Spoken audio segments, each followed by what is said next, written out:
ഈശോ മിശിഹായ്ക്ക് സ്തുതിയായിരിക്കട്ടെ.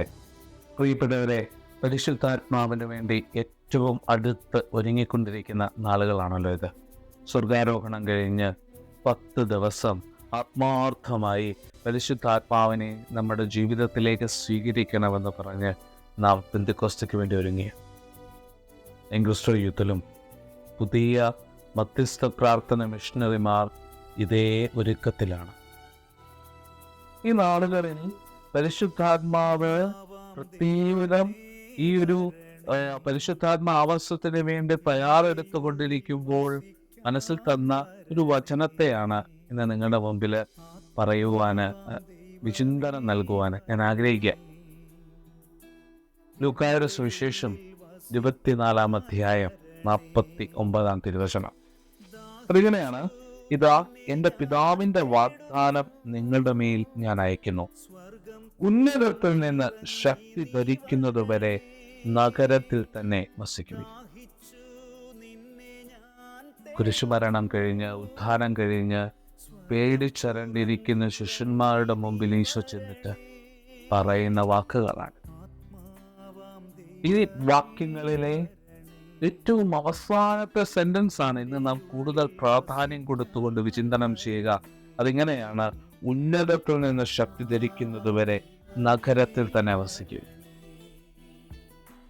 വളരെ വ്യക്തമായി ഈശോ പറഞ്ഞത് എന്താണെന്ന് ചോദിച്ചാൽ, നഗരത്തിൽ തന്നെ പരിശുദ്ധാത്മാവ് വരും വരെ വെയിറ്റ് ചെയ്യുക.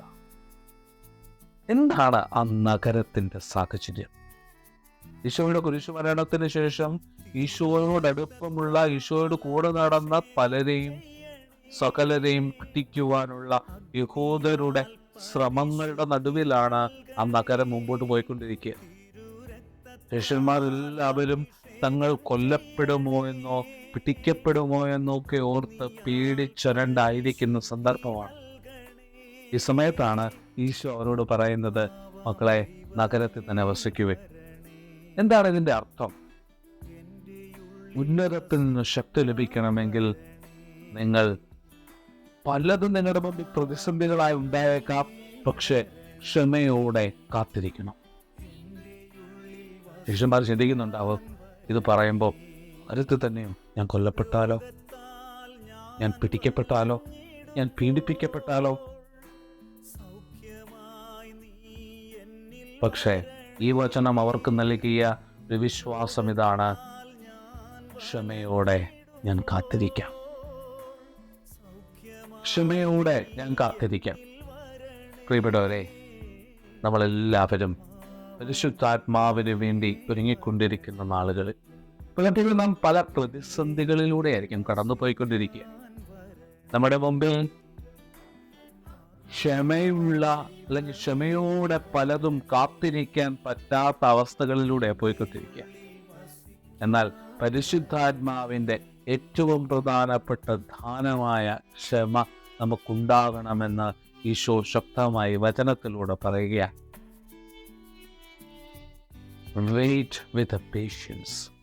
Pray with patience. നമ്മുടെ ജീവിതം ഏതൊക്കെ സംഘർഷാവസ്ഥയിലാണ്, നാളെ നിങ്ങൾ കൊല്ലപ്പെടുമെന്ന് നിങ്ങൾ വിചാരിക്കുന്നുണ്ടെങ്കിലും ക്ഷമയോടെ കാത്തിരിക്കുക.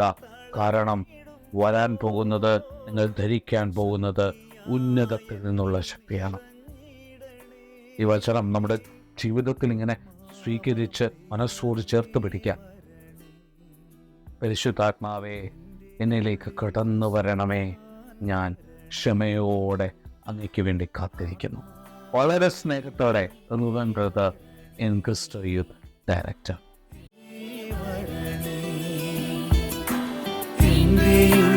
വസിക്കാൻ വരണേ.